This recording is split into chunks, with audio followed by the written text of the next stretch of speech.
My very first speaker will be Nancy Boucher. Nancy Boucher taught special education for 24 years in the public schools, starting programs for children with behavioral challenges. In spite of her experience of the challenges facing families and their children when dealing with a serious condition, not yet totally understood, when Nancy's sons got sick with a serious mental illness and her family life as they knew it veered off course, they were catapulted into a wilderness that they were not equipped to navigate. There they landed bereft with anguish and helplessness about how to support their son who was so sick and how to support her family that was falling apart. Today, Nancy is a dedicated advocate and works and highlights the importance of combined treatment approach that focuses on strengthening the person as well as treating the illness. Nancy has written 3 books about her family experiences and learning in an effort to reach out to others on the path to lessen isolation, stigma, and to share both pragmatic tools and hope. Nancy's advocacy work has contributed to sharing her understanding and knowledge of mental illness and has included participating both locally and nationally with NAMI, being a family speaker at NAMI in Maine, CIT training, being a family speaker for Voice of Recovery out of Portland, Maine. She does workshops and speaks for family support organizations throughout Massachusetts, giving advocacy, writing op-eds relevant to mental illness, and speaking at relevant public legislation hearings. Please welcome Nancy Boucher.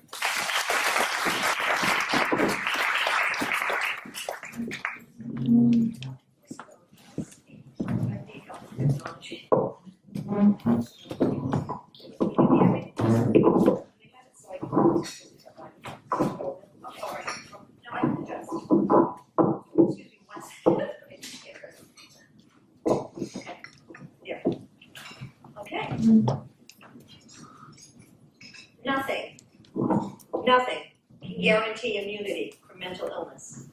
Not money, not nationality, not power, not knowledge, not medicine, and hardest of all to remember and think is not love. And nobody did anything wrong by getting sick with mental illness. Thank you to Laura. By the way, if you can't hear me, just raise your hand up. I can shout. Okay, I guess I can shout. Okay. Thank you to Laura and her family of women friends. She has gathered here today for tea and talk of how to go forward from adversity. As she already told you, my talk will be centered around if mental illness strikes within the people you love, how you can go forward from there. And thank you to Mara, who introduced Laura and I together with her organization, Grow a Strong Family. Be sure to stop by her table. Adversity, which has been part of the English language for over 800 years, comes from the Latin adversus. Literally means turned against, or hostile, or unfavorable. A state of, or an instance of serious or continued difficulty or misfortune. When things are against you, you're facing adversity. I'm here to pay forward what our family has learned that can help not only any people here who may be also facing similar challenges like mental illness or other brain conditions, but just in general, to also highlight to you what I have learned about adversity that could be applicable across any kind of situation. When women band together in common purpose with open hearts, we can change things for the better. We can do that. We do it every day in our lives. And when we band together, we can do it even more strongly. So what Laura does is just tremendous work. Somebody is going to be my timekeeper. 20 minutes is tiny for me, so I'm going to move right along. So my name is Nancy. I'm the mother of, I'm not a technology person. I'm the mother of a beloved son who got sick with a serious mental illness 25 years ago. My son had graduated 10th in his high school class at Portland High School, and he was given a Brown medal, which meant that he could go to whatever university he wanted to go to that he got into for the price of a state university. Great deal. He chose Bard College in New York.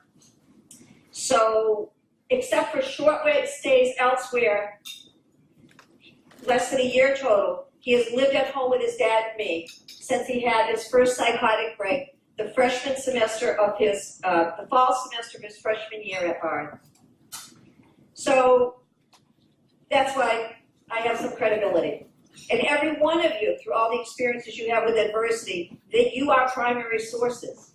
You have firsthand experience. If you're in a situation where you have something you know could help or move something forward, whatever adversity you're facing, open your mouth, put it down, write it down, get it to the people who need to hear it and see it. Because your experience is important. I just spoke at the Kentucky state conference in Kentucky, the NAMI conference, and we took a quick count of how many years of experience were in that room of people who dealt with mental illness. In that room that I spoke to, which was a little bigger than the size of this one, 1,300 and something years worth of experience. Don't tell me people shouldn't be listening to them. Don't tell me their voices shouldn't be at the table for any kind of treatment or any kind of thing you're trying to design. Before my son got sick, I was no stranger to mental illness. That's another thing that gives me my credibility. My great maternal grandmother and my great uncle Dominic died at the Augusta State Mental Hospital in Maine. Two of my older siblings struggled with serious mental illness. I always loved psychology. I loved the wilderness of the mind. It was the place I wanted to understand more. I read books on psychology in my spare time.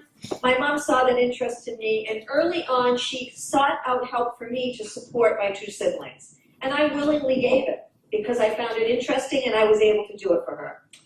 After a stretch, so when my youngest brother died tragically at 17, followed a year later by my mother's death, talk about adversity, my dad sank into an intractable depression.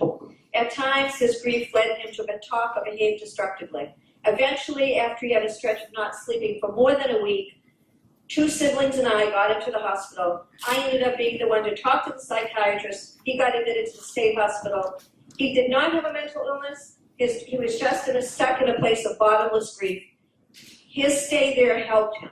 Those places are still needed to help some people. And sometimes we make changes in societies. We think, everybody should have a chance to be in the community. Sure, they should. But some people need more than that for a period of time in their lives. So I was a social major in college. I went on to start programs, as she's already said, in public schools for children with behavioral and emotional challenges. And I always listened to the kids. They were my teachers. If I could see them, I could reach them. If I could reach them, I could teach them. And so I always learned you first have to see the person in front of you. Even Hippocrates said in terms of medicine, it's more important to see the person the disease has than the disease that has the person. You have to see the person. Take your time to do that. You're not going to go far. Yet, I was still so unprepared when my youngest son got sick. And I had quite a background there, you can see. I was not, uncomfortable with that area. So, Clem, here Richard and I, my husband, we're going to be, how many years this year? 60? It's going to be 20, 50 years? Really? I don't pay attention to numbers that much. Anyway, we're at home. My oldest son's at NYU. Clem has gone off to Bard. The two of us home together, back to cooking lovely meals. We got the music on, everything's going. The phone rings. It's the phone. I pick it up, and Clem goes. I say, hi. He says, Mom, you're a bitch. I thought, oh my God, what's going on? Something terrifying is going on with my boy. And that was the beginning of our spiraling into what we've lived with for 25 years. And the fact I'm here and I can smile and I can laugh lets you know you can go forward from things. The only thing I really have real trouble with is this bike. So I want you to meet my son. And I'm going to bring you into my family. I'm going to interweave just some talk and some readings. And I am going to talk fast because I want to get as much out as I can in 20 minutes. But please don't hesitate to ask me to talk louder or to slow down. So this is what I gave to my son when we dropped him at Bard, because I want you to see Clem. Just to back up a second, my oldest son, when he graduated, went at NYU. I'd written a book of letters and poems from a woman to her son, and I gave it to him when we dropped him off at college. And he said, Mom, that was the best gift I've ever gotten. It was capturing him. I'd written all year long while I worked as a student on writing. I would write to Ezra. And so Clem, second child, he got one song. So this is it. My mother's song to you. I have been watching your walking, and I have been hearing your talking, and I have been watching your doing for years. And now, before I hug you tight, and before I watch you go through my blinding tears, I want to let you know what you have given to me. You gave me your friendship. From the time you were young, you could already see into my heart. And through your responses to me, there was so much you told me about yourself. You have empathy developed beyond your years, you have a soul that is kind, and you have a heart that can reach beyond your own needs. You called me on walking my talk and pushed me to be honest with myself. And through this, I saw who you were becoming, a person committed to making his words and actions match, developing integrity. You brought me joy, almost like those little kittens on 2 feet, so cute. You said and did such great original things, and you brought so many common things alive for me again. And through this, I saw your personality shining brightly from bringing laughter and lightness to others. You made decisions for yourself, and through this, you taught me what parents have to do in raising kids, to stand far enough aside to let someone else be, to give their blessings, to trust, to give their blessings and unconditional love. I feel so lucky to have watched you grow through the years. From the bottom of my heart, I love you, your mom. Get a picture of Clem? Okay, so that's my boy. Okay, so when we landed, that just all started. So how was I feeling that first month or so? This is one of the writings I wrote, just a little short piece of a writing I wrote that captures what it was like for me as in a caregiver role, the mother of a beloved son in the beginning times. What shaped my heart now? What shaped my heart now, now that has lived my youngest son being torn asunder from his soul? I know my heart bled. It stained my skin. But did it get tattered or did it get strong? What shape did my heart take on? Only many years later could I clearly answer my own question, and I stand here with you today and I say, my heart got stronger. Because I have grown in compassion. Our whole family has grown in compassion. The Dalai Lama once said, if you want to know what compassion is, just look into the eyes of a mother or father cradling their sick and fevered child. To get to compassion, I had to move from resignation to acceptance. These are my definitions of those words. Resignation, give up, surrender, abandon. I used to run Army support groups. People would say, this is it. Our lives are over now. This is all we're going to have going forward. It's a view that envisions a closed future. It'll always be the same hopeless outlook. Acceptance is something you take or receive. Doesn't say happily, but you take it or receive it. It's a view that allows for an open future. Change is possible. The attitude that we take when we're facing the enormity of what can come, when mental illness or any other great adversity strikes home, impacts our path forward. The attitude that we take. This is the first of a number of strategies and insights from my experience that strengthen my ability to navigate adversity. So my number one approach to navigating adversity has been acceptance. I chose acceptance. To be open, to sit and be present. It has been the most arduous work of my life. And I am a laborer and I am a worker. I'm going to use readings, as I said, and I'm going to highlight some of that. The reading on compassion is really quick. Can you give me a time check, please? I might need to shorten up. I have that minutes left. Okay, don't forget the compassion. Don't think I'm minimizing anything. I just have to pick and choose. You have it now. Number one, compassion. I mean, acceptance and compassion is part of that. And compassion is number two. Acceptance, compassion. Labor. I am going to read you this one. Get ready to work. If you're facing adversity, get ready to work. So this is number two.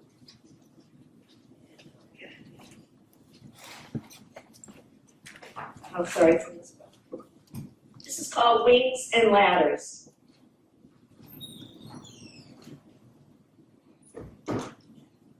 Thank you for bearing with me. I don't have these. This is the part I didn't get done. I didn't get these marked clearly enough. It wasn't they have this bubbling. Okay, wings and ladders. I hope you all have a sense of humor. Many times I wished for wings wings that would help me soar beyond the sorrow, wings of freedom.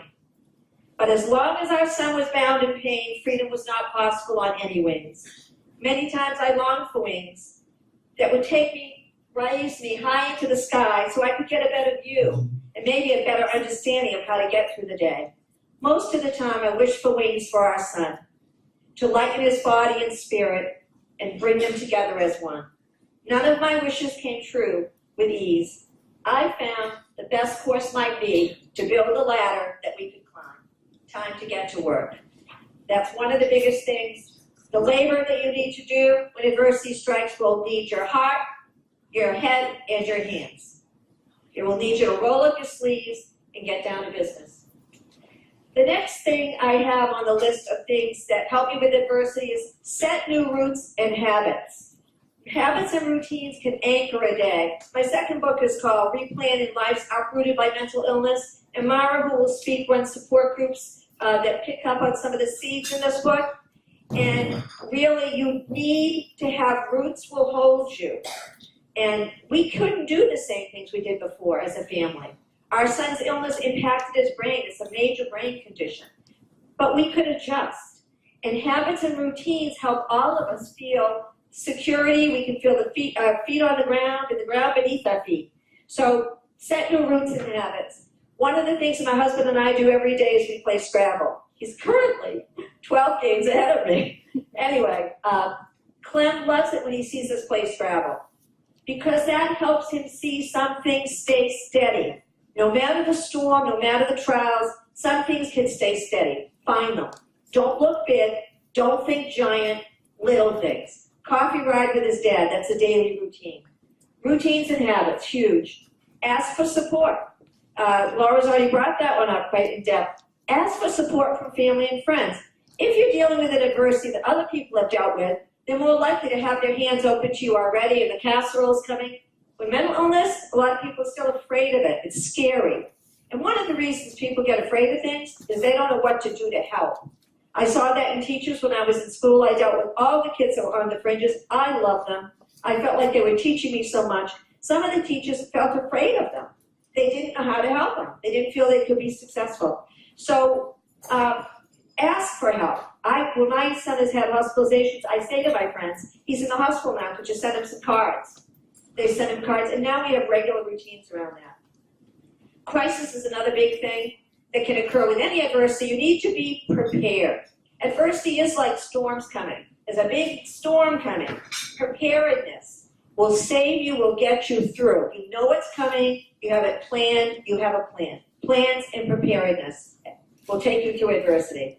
My latest writing is on a handbook for families who are dealing with mental illness crises at home that can escalate and lead to very serious conditions, including death, and how we made a plan that I'm now passing on to others.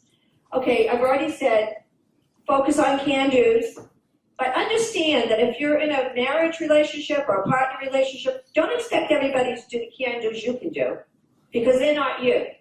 So let everybody find their own can-dos, as my husband and I have each with our son. In the beginning, I started to think, oh, I got this one. I know what we all need to do, around the table. They all had gone before I even finished introducing the first thing I had in mind. And that made me, okay, Nancy, what do you learn from this? Everybody has to find their own can-dos. Patience. Patience. Now, I gave this example of, we do our son's laundry at this point. Now, people will say, still with a now small understanding of mental illness, well, you should be doing all his own stuff. You need to realize when someone who has a serious mental illness is in the deepest throes of it, their brain is impaired. It's like, I use a comparison, what if you knew somebody who lost all their limbs? Would you be saying, up now, let's go, laundry, fold, wash, fold, dry, put away? The good news is, he accepts the help. He has immense gratitude for it. For years, he wouldn't even let us near his stuff. 10, 15 years to get to that point. Patience, adversity takes patience. Do for others. When you feel you can't make a difference in your life circumstances, try to keep your eyes open, your heart open, your hand open. Anybody you see as you go by, somebody needs a bag lifted, somebody is asking for something, pause. And one of the things that I always do is I ask them their name, and I tell them my name, and I say, I wish you a good day today. Do the best you can with your day. It will help you, and it may come back to you. The more of us that are out there stopping when we see someone in need gives more possibility that when our loved one's in need, people around them will stop too. Humor. You're going to need humor to get through. You're going to need humor to get through major adversity. Some of the things I do, my son loves music, rap music, I love dancing, so I'll go out and break some moves, and when I go down to this coffee area, I'll come down like this, I'll hip hop it around. So, anything goes. Whatever humor, whatever works for you, do it. The past be the past. That's a hard one for most people. It takes a long time to learn that. You cannot go back and rewrite the past. You cannot keep looking back saying, well, it's their fault. It happened because of that one. Somebody did something wrong. We didn't do enough right. The past be the past. Start over, go forward. Every day is a new beginning. Major adversity on your way, I'm sure you remember that. Nourish yourself. I porched it, farmer's porch in Maine. My friends bought me a heater, so I'm out there almost all winter long at night.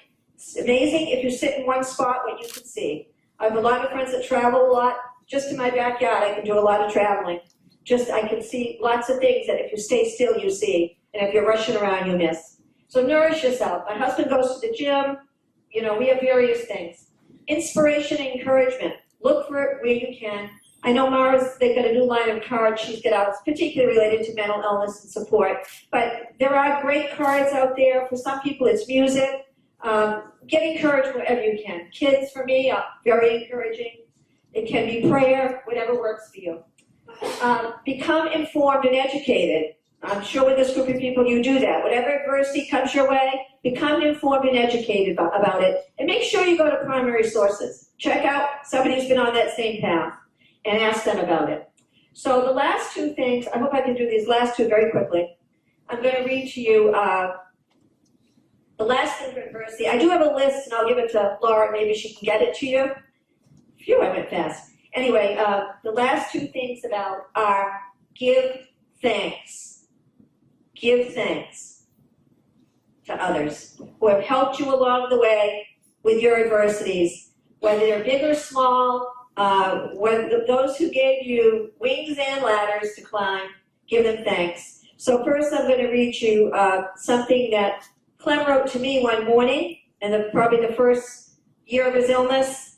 He gave me thanks, and it carried me along. I basically know it by heart. He had a painting of a big tree and a small tree. He called it a mother tree. Like a tree, you are a life, a mother tree. Truest of all, a mother tree for all growing saplings. You disconnect my mind and give me sympathy.